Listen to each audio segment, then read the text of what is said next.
Abonnez-vous et cliquez aussi sur la petite cloche de notification pour ne rien rater de nos prochaines vidéos. N'oubliez pas de partager aussi la vidéo et de la liker. Afrique N24. Bonne nuit, si vous êtes dans la nuit comme moi, ou bonsoir, ou bonjour, où que vous êtes. Je vous salue tous, mes frères et sœurs. Je suis Isidore Wassongo. Il y a des discussions qui font rage sur les plateformes, dont particulièrement la plateforme Un cœur pour le Togo. Et les questions qui se posent sont: aller ou ne pas aller? Aller à des mascarades d'élections ou bien ne pas y aller? Y aller dans la conjoncture actuelle où l'opposition républicaine est laminée et divisée, c'est tout simplement accompagner et légitimer le régime RPT unir. Par contre, ne pas y aller, c'est pour l'opposition républicaine terminer de se suicider. Et alors? Mais il y a une troisième voie. Empêcher tout simplement ces mascarades d'élection. Vous allez me dire, et vous aurez probablement raison, disons que vous avez raison, que nous n'avons pas les moyens de nos ambitions. Alors, c'est quoi les moyens de nos ambitions? N'est-ce pas la grande force populaire? N'est-ce pas le peuple togolais? Vous allez me sortir des tas d'arguments pour m'expliquer pourquoi ce peuple n'est pas prêt et pourquoi il a peur. Vous avez raison. Ce peuple a effectivement peur et n'est pas prêt parce que nous qui le sollicitons ne l'aimons pas véritablement. Car si nous l'aimions véritablement,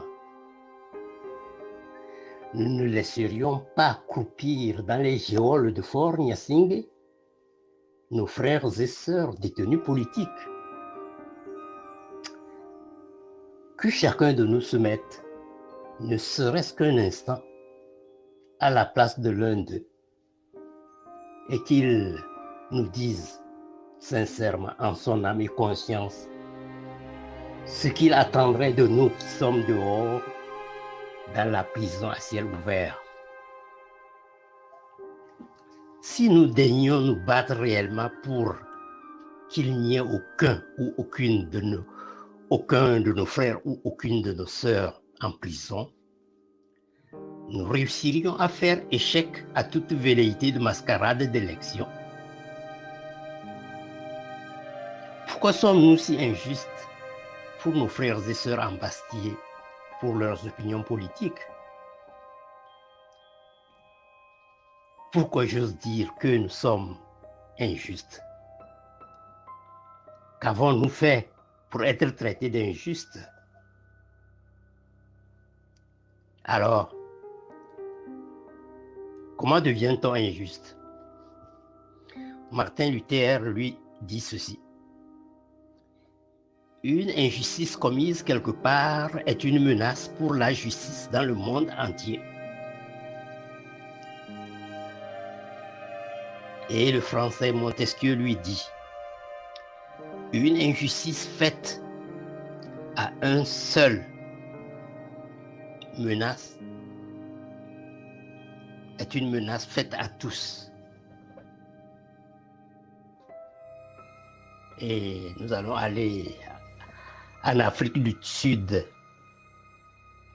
écouter ce que notre regretté Desmond Tutu lui dit. Desmond Tutu lui dit: rester neutre face à l'injustice, c'est avoir choisi son camp. soutenir le statu quo. C'est pas tout. Allons dans la Rome antique, le grand Cicéron. Le grand Cicéron lui dit, on peut être injuste de deux manières, ou en faisant soi-même du mal à autrui, ou en laissant faire celui que l'on peut empêcher.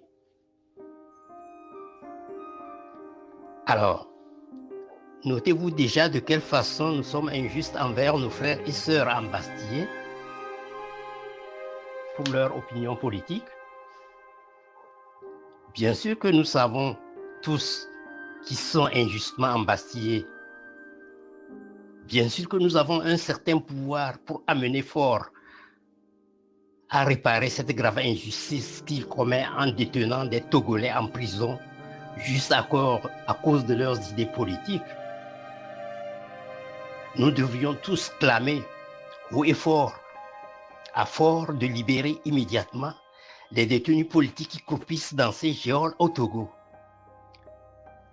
Si nous le faisons de la façon la plus opportune, nous empêcherons ces mascarades électorales.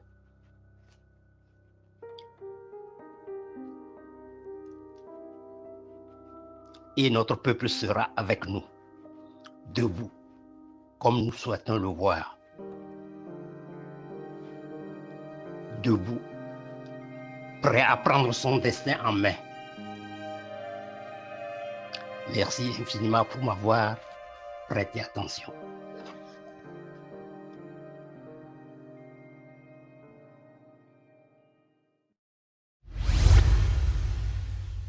Likez la vidéo si ce n'est pas déjà fait. Laissez aussi votre point de vue en commentaire.